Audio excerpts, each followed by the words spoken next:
अब आप समझ सकते हो ये जो पीलीभीत के कुत्ते भौंक रखे हैं, अल्लाह अकबर तरह तरह की बातें निकाल करके लेकर के आ रखे हैं और आला हजरत के नाम को बदनाम करने की नापाक कोशिशें कर रखे हैं। आला हजरत का ये पैगाम नकी। जैसा कि आप सबको मालूम है कि सोशल मीडिया के ऊपर एक मसला बहुत तेजी के साथ में वायरल हो रहा है। कुछ लोग ऐसे हैं जो अपने आप को सरकार हशमत अली खान रहमतुल्लाह ताला अलैह का दीवाना बताते हैं। कुछ लोग अपने आप को आला हजरत का दीवाना बताते हैं, हुजूर मुफ्ती आज़म हिंद का दीवाना बताते हैं और उनका ये कहना है कि हम आला हजरत से सच्ची मोहब्बत करते हैं, हम सरकार हशमत अली खान साहब से सच्ची मोहब्बत करते हैं और जो आला हजरत का मसलक था उनके मसलक पर हम चल रहे हैं। और अगर आप उनकी बातों को सुनोगे, जो पीर साहब हैं, अगर आप उनकी बातों को सुनोगे तो आपको मालूम चल जाएगा कि वो अपने आप को क्या कहते हैं। तकरीर में चीख चीख कर ये कहेंगे कि अली का कुत्ता ये बयान कर रहा है, अली का कुत्ता ये बयान कर रहा है, अली का कुत्ता वो बयान करता है और अली का कुत्ता किसी से डरता नहीं है, अली से मोहब्बत का दावा करते हैं और इनके दिलों में माअज़ल्लाह आला हजरत का नक्श पैदा हो चुका है, आला हजरत की बुराई इनके दिल में पैदा हो चुकी है। आला हजरत की बुराई करते हैं। बुराई हुई क्योंकि आला हजरत की आधी अधूरी बात करना गोया कि आला हजरत के ऊपर इल्जाम लगाना है। जैसा कि आपको मालूम है कि सोशल मीडिया के ऊपर कुछ दिनों से कुछ लोग हैं जो अपने आप को ये कहते हैं कि हम बहुत बड़े पीर हैं, हम आला हजरत से मोहब्बत करने वाले हैं और आला हजरत का जो मसलक है उस मसलक पर चलने वाले हैं। तो उन्होंने क्या कहा कि ढोल बजाना जायज़ है, ताज़ियादारी करना जायज़ है और आला हजरत ने ये लिखा है कि जो लोग ताज़ियादारी करते हैं, जो लोग ढोल बजाते हैं, उनका अकीदा हमारी तरह है, वो हम में से है और ऐसा कुछ नहीं है। अपने आप को वो आला हजरत का शेदाई बताते हैं, अपने आप को वो ये कहते हैं कि आला हजरत का जो पैगाम था हम उस पैगाम पर अमल कर रहे हैं, आला हजरत का जो मसलक था हम उनके मसलक पर चल रहे हैं और आला हजरत की किताबों का हवाला देकर आला हजरत की आधी अधूरी बात बयान करते हैं और माअज़ल्लाह जो बरेली के उलमा है उनको बदनाम करने की नापाक कोशिशें करते हैं। मेरे आका के दीवानों, कितने लोग ऐसे हैं जो आला हजरत की किताबों को पढ़कर गुमराह हो गए क्योंकि उन्होंने समझा नहीं। अब आप ये कह सकते हैं कि ऐसा कैसे हो सकता है कि कोई आला हजरत की किताब को पढ़कर गुमराह हो जाए? ऐसा हो सकता है, मुमकिन है, क्यों नहीं हो सकता? कुरान पढ़कर लोग गुमराह हो गए। कुरान मुक़द्दस के अंदर अल्लाह ताला खुद इरशाद फरमाता है, युदिल्लु बिही कसीरा व यहदी बिही कसीरा। अक्सर बेशतर लोग वो हैं जो कुरान पढ़कर गुमराह हो गए, ज्यादातर लोग कुरान पढ़कर गुमराह हो गए। तो ऐसा कैसे हो सकता है कि जो मुकद्दस किताब है, जो पाको पवित्र किताब है, जो किताबों में सबसे आला किताब है, सबसे अफजल किताब है, जो हुजूर पर नाजिल हुई है, लोग उसको पढ़कर गुमराह हो गए? ऐसा कैसे हो सकता है? ऐसा मुमकिन है मेरे आका की दीवानों। आप खुद देखो, अगर आप पूरी दुनिया का मुताला करोगे तो आपको मालूम चलेगा कि कुछ लोग ऐसे हैं जो इल्म गैब को मानते हैं, जो इल्म गैब को मानते हैं सरकार के, वो भी कुरान से हवाला देते हैं, वो भी कुरान से दलील पेश करते हैं। और जो आका के इल्म गैब के मुनकिर हैं वो भी कुरान से दलील पेश करते हैं। जो आका करीम सल्लल्लाहु अलैहि वसल्लम को नूर मानते हैं वो भी कुरान से दलील पेश करते हैं। और जो आका को नूर नहीं मानते वो भी कुरान से दलील पेश करते हैं। जो वसीले को जायज बताते हैं वो भी कुरान से दलील पेश करते हैं और जो वसीले को हराम बताते हैं वो भी कुरान से पेश करते हैं। तो जो हमारी आवाम होती है वो बीच में पिस जाती है, उसके समझ में नहीं आता है कि जो इल्म गैब का मुनकिर है वो भी कुरान से दलील पेश कर रहा है, जो इल्म गैब के हवाला अल्लाह अकबर देता है और इल्म गैब हुजूर का मानता है वो भी कुरान से दलील पेश कर रहा है। जो वसीले को हराम बता रहे हैं वो भी कुरान से दलील पेश कर रहे हैं, जो वसीले को जायज बता रहे हैं वो भी कुरान से दलील पेश कर रहे हैं। आखिर बात समझ में नहीं आती है तो मेरे आका के दीवानों में आपको बताता हूँ, कुरान एक ही है, हदीस एक ही है, ना हदीस बदली है ना कुरान बदला है कौले मोहम्मद, कौले खुदा, फरमान ना बदला जाएगा, बदलेगा जमाना लाख मगर कुरान ना बदला जाएगा। फर्क है सिर्फ समझने का। जो समझ जाता है वो सीधे रास्ते पर चलता है और जो समझता नहीं है कुरान को, जो समझता नहीं है हदीस को, अल्लाह अकबर, वो गुमराही के रास्ते पर चलता है। आप देखो कितने अहले हदीस ऐसे हैं जो अपने आप को ये बोलते हैं कि हम बुखारी शरीफ पर अमल करते हैं, हम बुखारी को पढ़ते हैं। बुखारी पढ़ना उनके बस की बात नहीं है, उन्होंने कभी मदरसे के अंदर पढ़ाई नहीं की होती है। बुखारी शरीफ पढ़ना कोई हलवा नहीं है कि एक दो किताबें पढ़ने के बाद में बुखारी शरीफ हमारे समझ में आ जाएगी। 8-9 साल मदरसे में देने पड़ते हैं, उसके बाद में बुखारी शरीफ समझ में आती है। और ये चूसे निकल करके आते हैं, अहले हदीस अपने आप को बोलते हैं कि हम बुखारी शरीफ पढ़ने वाले हैं। अल्लाह अकबर, गूगल से ट्रांसलेट निकालते हैं हदीस पाक का और तर्जमा निकालते हैं, अपनी तरफ से बताते हैं। और जो सुन्नी भोले भाले होते हैं उनको गुमराह करने की नापाक कोशिशें करते हैं। अब आप मुझे ये बताओ, जो हदीस वो पढ़ते हैं, जिसको वो बयान करते हैं, अगरचे हदीस सही है लेकिन उस हदीस का उनको इल्म नहीं है कि ये हदीस क्या है, हदीस से मौक़िफ़ है, हदीस से सही है, हदीस का मतलब क्या है, इस हदीस का रावी कौन है और ये हदीस किससे जाकर के मिल रही है, इस हदीस की सनद क्या है, उस हदीस के बारे में उनको मालूम नहीं होता है। लेकिन जब भी वो उस हदीस को समझने की कोशिश करते हैं और क्योंकि उनका राबता मदरसे से नहीं होता है, वो हदीस को अपने हिसाब से समझते हैं और गुमराह हो जाते हैं। तो हदीस पढ़कर लोग गुमराह भी होते हैं, कुरान पढ़कर लोग गुमराह भी होते हैं। तो अगर कुरान पढ़कर लोग गुमराह हो सकते हैं, अगर हदीस पढ़कर लोग गुमराह हो सकते हैं, तो क्या कोई फतावा रसबिया पढ़कर गुमराह नहीं हो सकता? फतावा रसबिया पढ़कर गुमराह भी इंसान हो सकता है, क्योंकि आला हजरत की किताबों को समझने के लिए कम से कम हजरत होना पड़ता है। और जो हजरत ही नहीं है, जिसका राबता कभी मदरसे से हुआ ही नहीं है, जिनको मुरीदों ने अल्लाह अकबर आसमान पर उठा दिया है, जिनकी मुरीद गुलामी कर रखे हैं और अपने पीर को बड़ा मान रखे हैं कि हमारे पीर से कोई बड़ा नहीं है, हमारे पीर के जैसा किसी का पीर नहीं है, हमारे पीर की ताजीम करो, हमारे पीर का अदब करो, हमारे पीर का मर्तबा बड़ा है, हमारे पीर की शान निराली है। अल्लाह अकबर, वो बदमज़हब लोग अल्लाह अकबर जिनका हम रद्द करते हैं, वो अहले हदीस अपने आप को हुजूर का आशिक बताते हैं। और आप देखो, अगर आप उनका बयान सुनोगे तो आपको पता चलेगा कि उनसे बड़ा कोई गुमराह नहीं है, वो गुमराही के रास्ते पर चल रखे हैं, वो बदमज़हब हैं, क्योंकि उन्होंने कुरान तो पढ़ा, उन्होंने हदीस तो पढ़ी, लेकिन उन्होंने ना कुरान को समझा ना हदीस को समझा।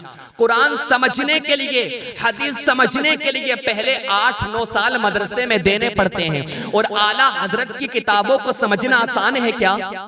वो बरेली का मुजद्दिद जिसने टूटी हुई चटाई पर बैठकर अल्लाह अकबर 1000 से ज़ायद किताबें लिखी हैं, आला हजरत की किताबों को समझना आसान नहीं है। अल्लाह अकबर जब कोई आला हजरत की किताबों का मुताला बगैर इल्म के करता है, तभी ये बातें निकल कर के आती हैं कि माअज़ल्लाह आला हजरत ने ताज़ियादारी को जायज कर दिया है, आला हजरत ने ढोल को जायज कर दिया है। मेरे आका के दीवानों, आला हजरत की आधी अधूरी बात करने वाले जो लोग हैं, मैं उनसे कहना चाहता हूँ, आला हजरत की किताबों को जरा समझने की कोशिश करो। अगर समझ में नहीं आती हैं तो जाओ किसी सुन्नी आलिम के पास में जाओ, जिसके दिल में सरकार आला हजरत की सच्ची मोहब्बत है, जिसके दिल में सरकार आला हजरत का सच्चा प्यार है। वो आपको बताएगा कि आला हजरत ने ताज़ियादारी को जायज नहीं कहा है, आला हजरत ने ढोल को जायज नहीं कहा है। वो आपको बताएगा कि आला हजरत ने क्या लिखा है। असल में आपको समझने की जरूरत है, आपने सही तरीके से समझा नहीं है।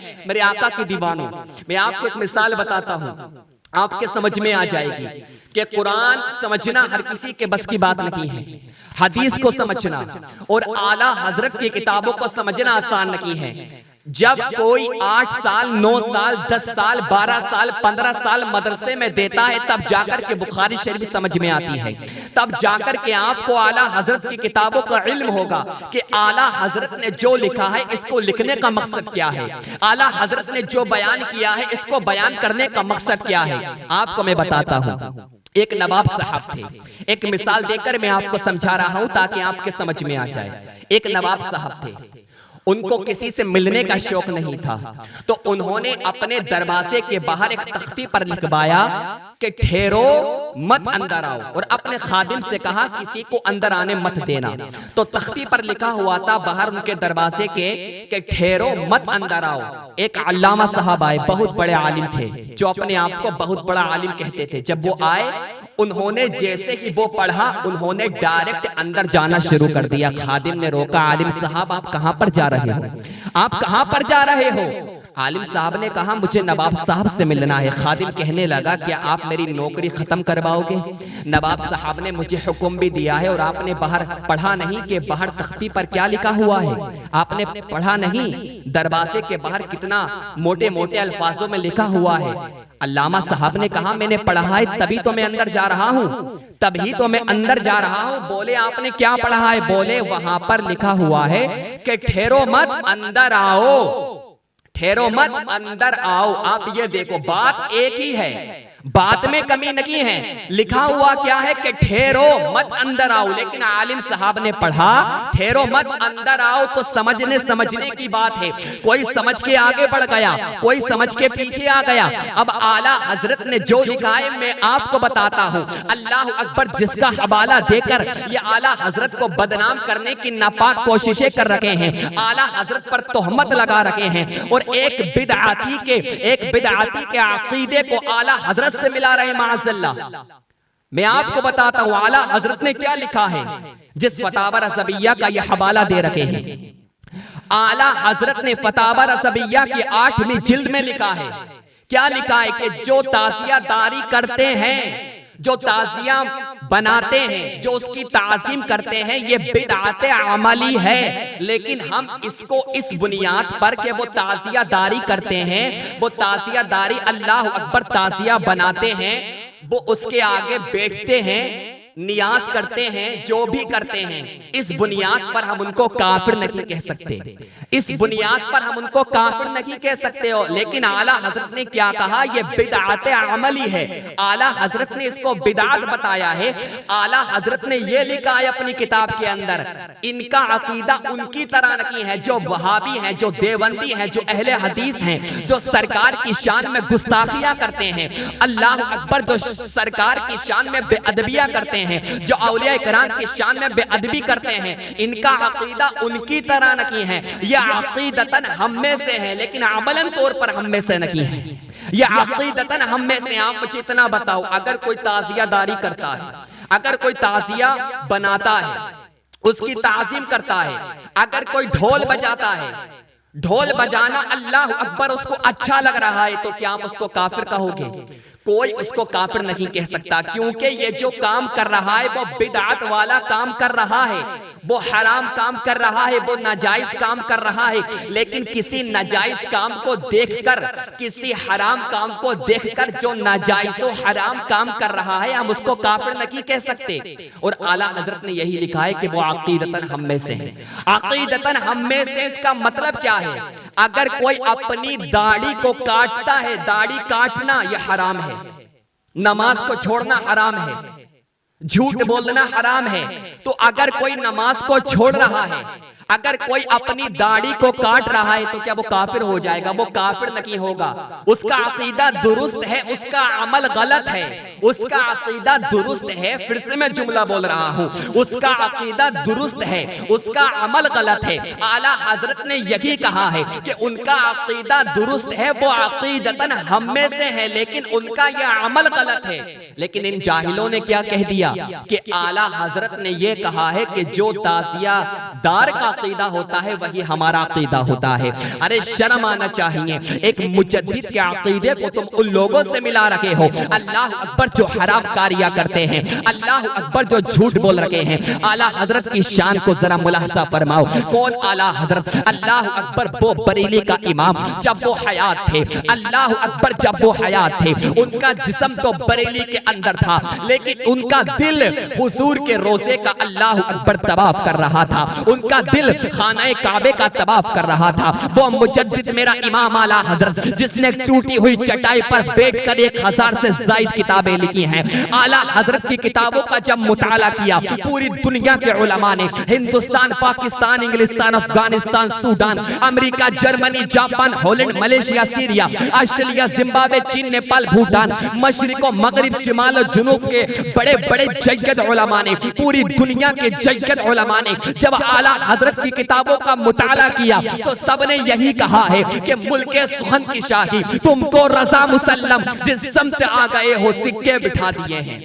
ये शान है बरेली के रज़ा की। और तुम उनसे अल्लाह अकबर, तुम उनसे उनका अकीदा मिला रहे हो जो बिदअती है। बिदअत की ताज़ीम करना, जो बिदअत वाला काम करता है, एक बिदअती की ताज़ीम करना, यह हराम है, यह हराम है। और मैं आपको बताता हूं, जो बिदअत वाला काम करते हैं, जो बिदअती है, अगर कोई बिदअती की ताज़ीम करता है तो अल्लाह ताला का अर्श कांपने लगता है, अल्लाह ताला का अर्श कांपने लगता है। तो आला हजरत ने उनकी ताज़ीम नहीं की है। आला हजरत ने नहीं कहा है अल्लाह अकबर के ढोल बजाना जायज है या ताज़ियादारी करना जायज है। आला हजरत ने इसको नाजायज बताया है, बताया है कि यह बिदअत अमली है। तो मेरे आका के दीवानों, समझो, समझने की कोशिश करो। और मैं आपको बताता हूं, जो ये पीर साहब हैं, पीलीभीत के जो पीर साहब हैं, वो ये कहते हैं कि आलमगीरी के अंदर लिखा है कि रुखसत के तौर पर, ऐलान के तौर पर ढोल बजाने की रुखसत है, ऐलान के तौर पर ढोल बजाने की रुखसत है।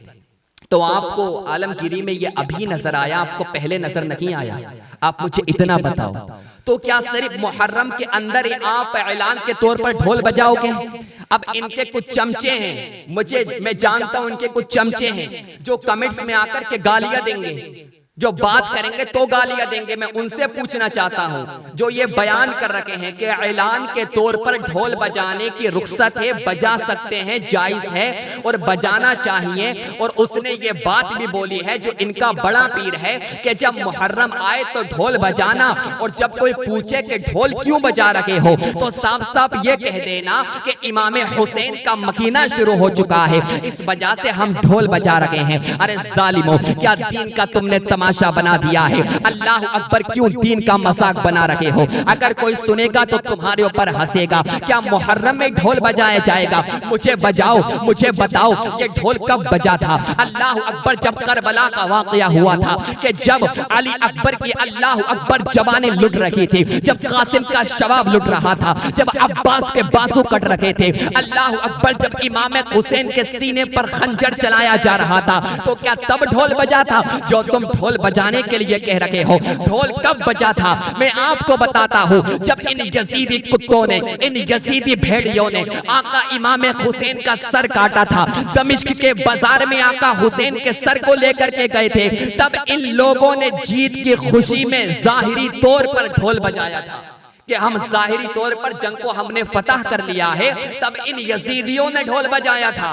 अब अगर कोई ढोल बजाता है तो आप मुझे बताओ वो किसकी सुन्नत को अदा कर रहा है? वो अपनी निशानी बता रहा है कि मैं किसकी तरफ हूं और मैं किसका मानने वाला हूं।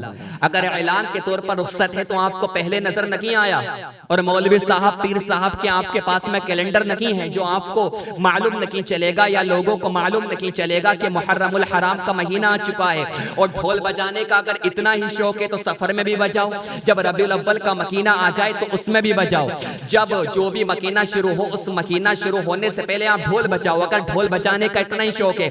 और सुनो, अगर ढोल बजाने का इतना ही शौक है, जब तुम मर जाओ तो मरने से पहले ये वसीयत करके जाना कि जब मैं मरूं तब ढोल बजाना, जब अल्लाह अकबर मुझे गुस्ल दिया जाए तब ढोल बजाना, जब मेरा जनाजा उठे तब ढोल बजाना, जब मुझे दफन कर दिया जाए तब ढोल बजाना। अगर ढोल बजाने का इतना ही शौक है तो वसीयत करके मरना, जब मेरा जनाजा उठे तब ढोल बजाना। जालिमों, क्यों मेरे आका हुसैन के नाम को बदनाम कर रखे हो? क्यों जालिमों दीन को बेच रखे हो? आला हजरत का नाम क्यों बदनाम कर रखे हो? आला हजरत ने यह पैगाम नहीं दिया है, आला हजरत ने यह पैगाम दिया है कि जब मुहर्रमुल हराम का महीना आ जाए, जो इमाम हुसैन के बेटे हजरत सैयदना इमाम ज़ैनुल आबिदीन ने पैगाम दिया था, उस पैगाम पर अमल करना इमाम ज़ैनुल आबिदीन ने किया था। अल्लाह अकबर, जब करबला से मेरा इमाम ज़ैनुल आबिदीन वापस आए थे मदीनतुल मुनव्वरा, अगर सबसे पहले इमाम ज़ैनुल आबिदीन ने कोई काम किया था, सबसे पहले भूखों को खाना खिलाया था, सबसे पहले प्यासों को पानी पिलाया था। तो करबला का पैगाम क्या है? करबला का मकसद क्या है कि जब मुहर्रमुल हराम का मकीना आ जाए तो तुम ढोल मत बजाना, जब मुहर्रमुल हराम का मकीना आ जाए तुम ताज़ियादारी मत करना, बल्कि करबला का पैगाम यह है कि जब मुहर्रमुल हराम का मकीना आ जाए सबसे पहले तुम गरीबों को खाना खिलाना, तुम यतीमों को खाना खिलाना, तुम भूखों को खाना खिलाना, तुम प्यासों को पानी पिलाना। ये ढोल बजाना ये किसी आला हजरत के मानने वाले की सुन्नत नहीं है। ये ढोल बजाना, ये ताज़ियादारी करना ये किसी आला हजरत के चाहने वाले का काम नहीं है, बल्कि ये यजीदियों का काम है। अब आप समझ सकते हो ये जो पीलीभीत के कुत्ते भौंक रखे हैं, अल्लाह अकबर तरह तरह की बातें निकाल करके लेकर के आ रखे हैं और आला हजरत के नाम को बदनाम करने की नापाक कोशिशें कर रखे हैं। आला हजरत का ये पैगाम नहीं है।